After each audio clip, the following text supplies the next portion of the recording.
राम राम जी। मेरा नाम बाबा रामदास और आप देख रहे हैं मेरा यूट्यूब चैनल दत्ता की खरी खरी।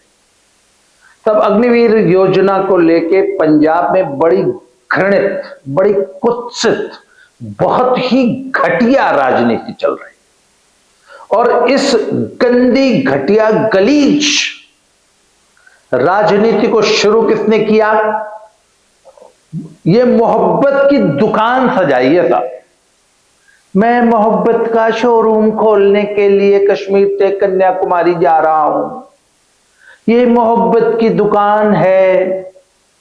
तो राहुल जी ने देश में मोहब्बत की नया खोखा, नई गुमटी खोली है साहब, नई रेड़ी लगाई है और इस बार पंजाब में लगाई है।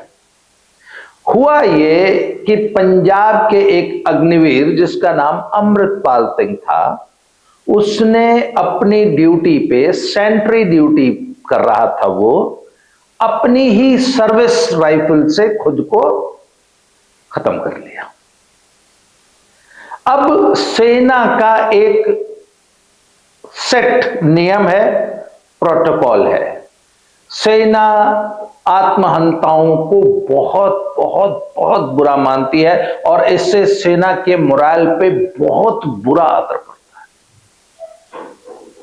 इसलिए सेना आत्मघात करने वाले सैनिकों को कभी भी कोई भी रिकॉग्निशन नहीं देती।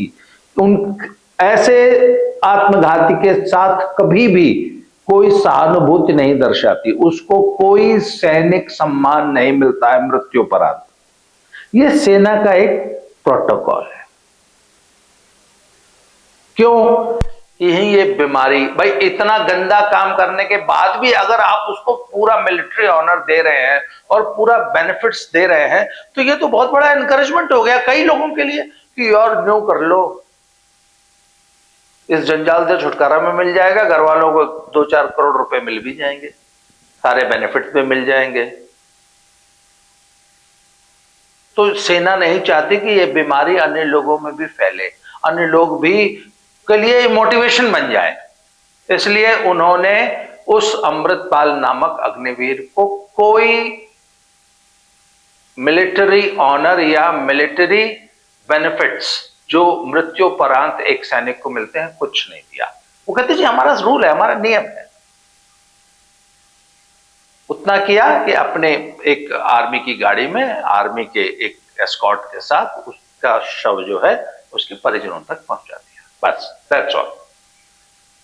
बवाल मचा था और पंजाब की सारी राजनीतिक पार्टियां देशहित और आर्मी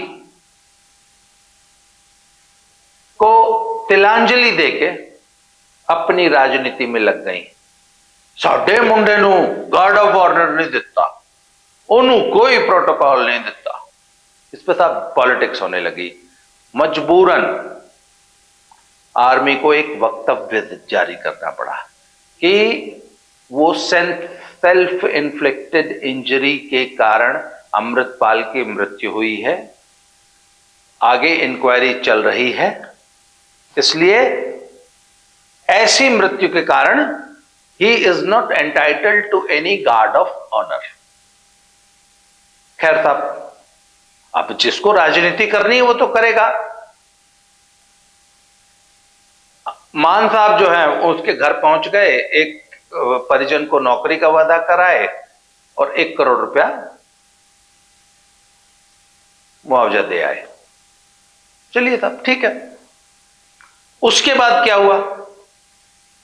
अभी ये विवाद ठंडा भी नहीं हुआ था तब तक महाराष्ट्र के एक और लड़के की, वो भी अग्निवीर था, उसका बड़ा दुखद देहांत हो गया सियाचिन में ऑन ड्यूटी। तो चूंकि वो ड्यूटी करते हुए बलिदान दिया था उसने, इसलिए उसको पूरा आर्मी प्रोटोकॉल और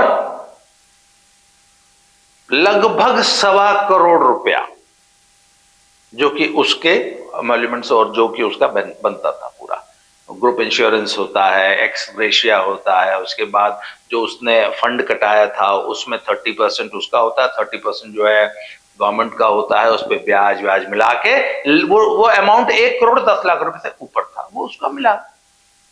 अब राहुल गांधी जी ने जो गंदगी फैलाई थी अमृतपाल के टाइम पे, उन्होंने जो ट्वीट किया है वो आप पढ़ लीजिएगा, मैं आपको पढ़ के सुना सकता हूं कि ये तो अग्निवीर जो है देश के साथ धोखा है, अग्निवीर योजना है, और ये तो बहुत बड़ा अन्याय है, बहुत बड़ा अत्याचार है युवाओं के साथ कि अमृतपाल को कोई मुआवजा, कोई सैनिक सम्मान नहीं मिलेगा। जबकि उनको पूछना चाहिए था, उनको पता लगाना चाहिए था, उनके पास एक पूरी टीम होती है जो उनका सोशल मीडिया हैंडल करती है कि आखिर क्यों नहीं गार्ड ऑफ ऑनर क्यों नहीं दिया गया उनके लिए कोई। और जबकि आर्मी ने बाकायदा स्पष्टीकरण दे दिया था, इसके बावजूद वो गंदा घटिया गलीज आदमी फौज के नाम पे, फौज को इन्वॉल्व करके देश में राजनीति करता रहा। अब क्या हो रहा है साहब, आज पंजाब में मैंने ऐसे बहुत सारे हैंडल्स देखे जहां पे यह प्रचार किया जा रहा है कि वो चूंकि एक पंजाबी सिख था अमृतपाल, इसलिए उसको इस जुल्मी, इस जालिम हिंदूवादी सरकार ने कोई गार्ड ऑफ ऑनर दिया और कोई बेनिफिट नहीं दिया। और ये चूंकि महाराष्ट्रियन हिंदू है, इसलिए ये जालिम हिंदू सरकार ने उसको सारे बेनिफिट दिए और उसको शहीद, उसको बलिदानी घोषित किया। ये आज पंजाब में ये बहुत सारे सोशल मीडिया हैंडल्स पे ये सब चल रहा है। अब आप देख लीजिए कि राहुल गांधी ने जो मोहब्बत की दुकान खोली थी, वो मोहब्बत की दुकान अब इसको हिंदू सिख मसला, उसने तो ऐसे ऐसे सब ट्वीट्स आ रहे हैं, ऐसे ऐसे मीम्स बने हैं और ऐसे ऐसे सोशल मीडिया पोस्टें आ रही हैं जिसमें बताया कि ये तो सिखों की नस्लकुशी है और सिखों के साथ इस देश में हमेशा से अत्याचार होता आया है। उस लड़के को सिर्फ इसलिए नहीं दिया क्योंकि वो सिख था। आर्मी ने जो स्पष्टीकरण दिया है, आर्मी ने जो बताया है कि भैया वो he died of self inflicted injuries, ऐसे में हम कोई गार्ड ऑफ ऑनर और कोई बेनिफिट नहीं दे सकते।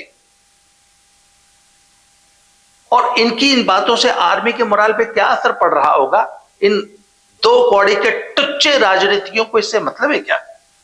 आपको पिपली लाइव फिल्म याद है? आमिर खान ने बनाई थी, किसने बनाई? आमिर खान ने बनाई थी, जिसमें वो रघुवीर यादव और विदर्भ के और जो ये आंध्र प्रदेश के और इधर जो किसान आत्महत्या कर रहे थे, तो उस पे ये फिल्म बनी थी और it was such a wonderful satire. उसमें एक आदमी को गांव वाले सब मिलके और उसका भाई और उसका परिवार तैयार कर लेते हैं कि तू जो है अपनी जान खुद ले ले, इससे क्या होगा कि हमको 1-8 करोड़ रुपए मुआवजा मिल जाएगा। फिर जब वो मना कर देता है ऐसा करने से, तो सब लोग उसके पीछे षड्यंत्र पूर्वक पड़ जाते हैं, मीडिया जुट जाता है। मतलब वो आप देखिएगा पिपली लाइव इसी विषय पे फिल्म।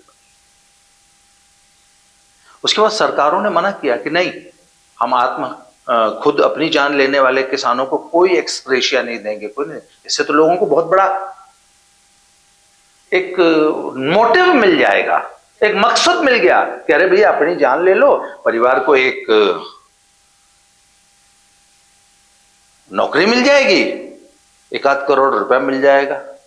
उसमें उस फिल्म में वो कहता है कि तेरी वैल्यू क्या है, तेरी क्या औकात है, तू 1000 रुपए में भी महंगा है, पर अगर तू अपनी जान खुद ले लेता है तो हमें 1 करोड़ रुपया मिल जाएगा। 1000 आदमी की वैल्यू है तेरी, ये उसको समझाते हैं सब लोग।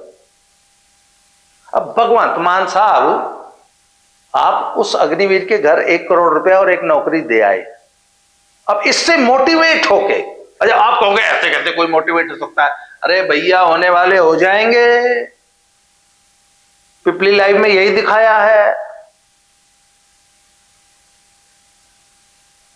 कि इस जी के जंजाल से छुटकारा भी मिल जाएगा, परिवार को, छोटे भाई को एक नौकरी मिल जाएगी और करोड़ों रुपया मिल जाएगा। आपको पता है आप लोग क्या कर रहे हैं? इसमें आपने हिंदू सिख राजनीति घुसेड़ दी और आप कहते हैं आप मोहब्बत की दुकान सजा रहे। आम आदमी पार्टी वालों, आप तो कहते थे आप देश बदलने आए हैं, देश की राजनीति बदलने आए हैं, आप यही राजनीति कर रहे हैं। अब आपको इंडियन आर्मी पे ही सारी पॉलिटिक्स करनी है, बाकी सारी पॉलिटिक्स आपके खत्म हो गई। मतलब अपने नंबर बनाने के लिए, अपनी राजनीति करने के लिए आप भारतीय सेना को बदनाम कर देंगे। आप भारतीय सेना पे आरोप लगा रहे हैं कि वो हिंदू सिख में भेद करती है। आप सेना पे आरोप लगा रहे हैं कि सेना झूठ बोल रही है कि उसने अपनी राइफल से खुद अपनी जान ली है।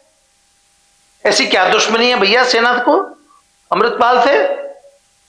देख लीजिए आपकी राजनीति का स्तर क्या है। और मैं इस वीडियो के माध्यम से अपने सभी दर्शकों को, सभी देशवासियों को बताना चाहता हूं कि भैया इन गंदे घटिया गलीज पॉलिटिशियन से बचो।